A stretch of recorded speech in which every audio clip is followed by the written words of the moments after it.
Bismillahirrahmanirrahim. Assalamualaikum warahmatullahi wabarakatuh. Alhamdulillah rabbil alamin. Yang saya hormati ada Bapak dosen Pak Agus yang sebagai dosen pengemudi kita di mata kuliah Sosiologi Politik. Alhamdulillah rabbil alamin. Allahumma shalli ala sayyidina Muhammad wa ala ali sayyidina Muhammad.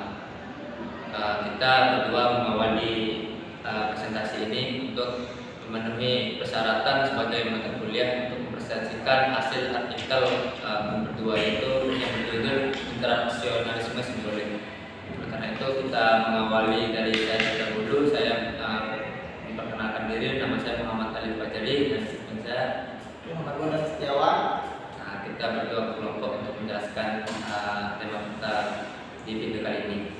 Internasionalisme simbolik adalah yang dari awalnya itu dia berawal dari teori Jago.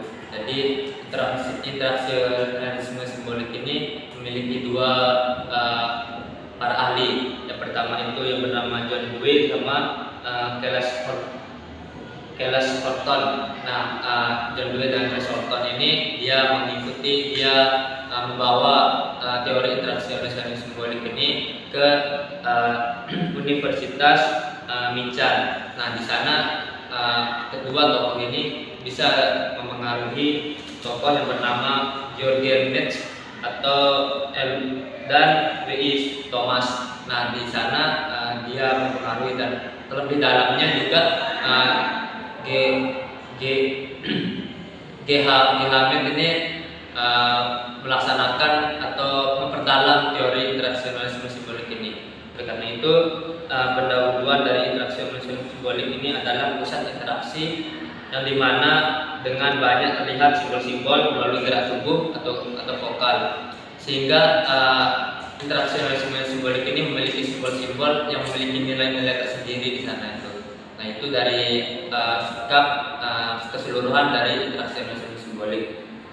Dan internasionalisme simbolik ini adalah dasar atau yang bertentangan dengan internasionalisme simbolik ini, yaitu bernama behaviorisme. Behaviorisme ini dikemukakan oleh J.B. Watson. Di sana J.B. Watson mengungkapkan bahwa tingkah laku secara objektif atau di luar kendali. Perilaku tindakan itu berarti di luar kesadaran manusia. Oleh karena itu, itu mengaku bahwa itu dia setuju. Oleh karena itu, tapi dengan adanya behaviorisme ini, itu landasan dia juga membuat teori internasionalisme simbolik ini. Jadi ada karakteristik dari interaksi simbolik ini, di mana karakteristiknya itu adalah setiap interaksi itu tercipta secara alami dengan mengikuti simbol-simbol gerak tubuh, gerak fisik atau gerak berbicara seperti yang diikuti dengan kesadaran. Jadi kesadaran kita untuk melakukan gerak tubuh, gerak vokal itu melalui interaksi simbolik ini. Jadi ada timbal balik di antara suatu interaksi. Seperti contoh saya berinteraksi dengan rekan saya Bondan Setiawan, itu ada terdiri simbol-simbol, di mana nanti simbol yang saya keluarkan untuk berinteraksi dengan Bondan ini itu akan keluar juga melihat dari simbol yang saya sudah ucapkan diinteraksikan langsung sama Bondan. Oleh karena itu bukan hanya spontan saja gitu untuk mengeluarkan apa yang sudah diucapkan sama Bondan. Oleh karena dia melihat bahwa saya ini mengeluarkan kode-kode lah kayak gitu, kode-kode yang bernama simbol-simbol ini. Selanjutnya ada juga dari internasionalisme simbolik ini memiliki tokoh-tokoh. Yang pertama itu Herbert Bourdieu. Dia mengatakan bahwa interaksi bersifat khas dari diri pribadi. Jadi bersifat khas itu jadi setiap manusia yang akan berinteraksi memiliki kekhasan yang berbeda. Saya memiliki kekhasan yang berbeda untuk berinteraksi, Bondan memiliki kekhasan yang untuk berinteraksi. Dan yang kedua ada yang bernama John Dewey, bahwa etika dan ilmu, teori dan praktik, dan bersifat berpikir dan bertindak itu sesuatu yang menyatu. Jadi tidak ada perpisahan dari antara yang dua ini. Jadinya ilmu dan teori serta berpikir dan bertindak itu sesuatu yang menyatu tanpa tidak bisa dipisahkan gitu. Jadi yang ketiga ini menurut para ahli untuk interaksi simbolik ini adalah Helen von der Lux yang berkata bahwa keseluruhan organik tidak terlepas dari individu lainnya karena memiliki kebutuhan yang berbeda-beda. Tindakan baik seperti contohnya tindakan baik pasti akan direspon dengan baik. Seperti contoh kebutuhan yang berbeda-beda itu, misalnya saya mengungkapkan kebaikan dengan sesuatu yang saya berinteraksi, itu akan juga direspon dengan baik oleh dia. Dan yang ketiga ini yang seperti yang dijelaskan tadi itu yang memperdalam teori interaksi simbolik ini adalah Georg Hetzmetz yang disingkat GH Metz. Ini adalah istilah Getter, dia mempunyai istilah Getter yaitu isyarat. Jadi ada dua isyarat di sana, isyarat yang signifikan atau yang penting dalam menghasilkan tindakan, dan yang kedua adalah sikap non signifikan tindakan atau resmi secara alamiah. Jadi kita berinteraksi ini ada yang penting dari kita sendiri dan juga tidak ada maksudnya secara alami untuk kita keluarkan itu. Pasti kita kita lakukan bahwa kita spontan kita berbicara. Spontan itu berbicara itu adalah sesuatu hal yang non signifikan karena itu setiap hari kita ulang-ulang pembicaranya itu. Nah, itu mengenai penjelasan dari saya, nanti akan dijelaskan hasilnya dari Bunda Setiawan yang akan melanjutkan pembahasan dari artikel tersebut. Ya, langsung saja.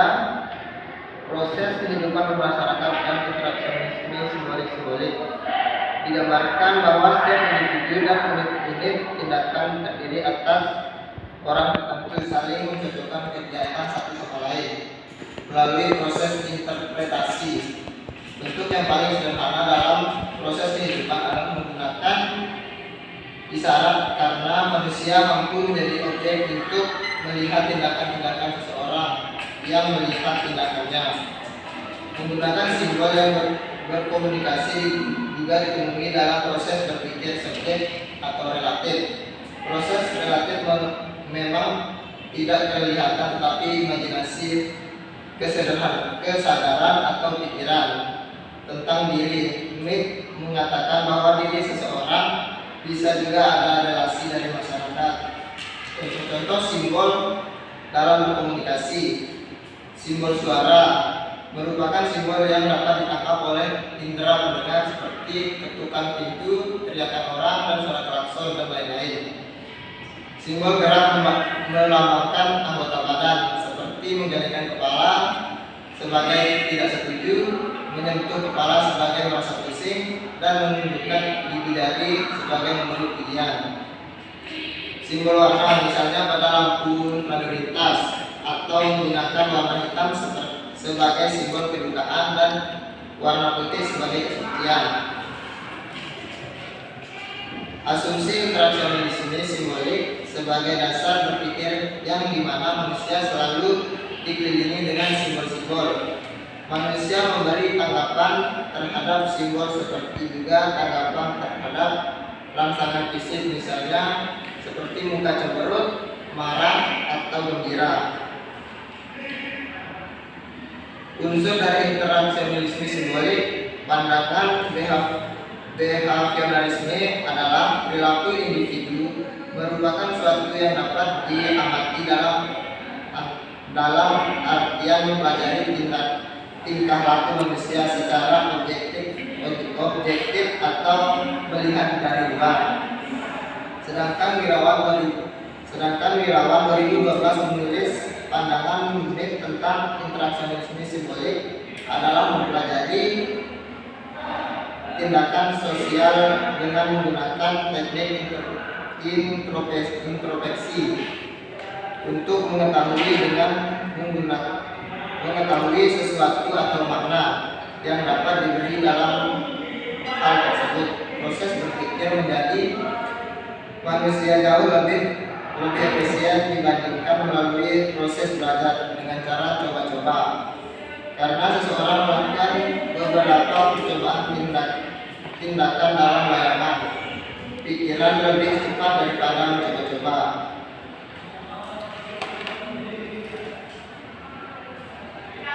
Kesimpulannya, interaksionisme simbolik ini sebagai kehidupan masyarakat terbentuk menggunakan gambaran simbol-simbol melalui interaksi dan komunikasi antar kelompok dengan individu dan individu antar dengan kelompok yang melalui proses belajar.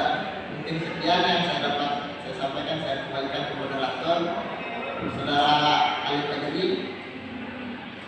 Yaitu penjelasan artikel kita pada video kali ini itu dari pembahasan yang diawali dari saya sendiri dan dari rekan saya di Bordan Setiawan. Karena itu kami ucapkan terima kasih. Semoga apa yang kita presentasikan ini bermanfaat bagi yang menonton dan juga sebagai tugas kita di sistem politik, sosiologi politik tersebut. Itu saya ucapkan terima kasih. Wabillahi taufiq wal hidayah. Assalamualaikum.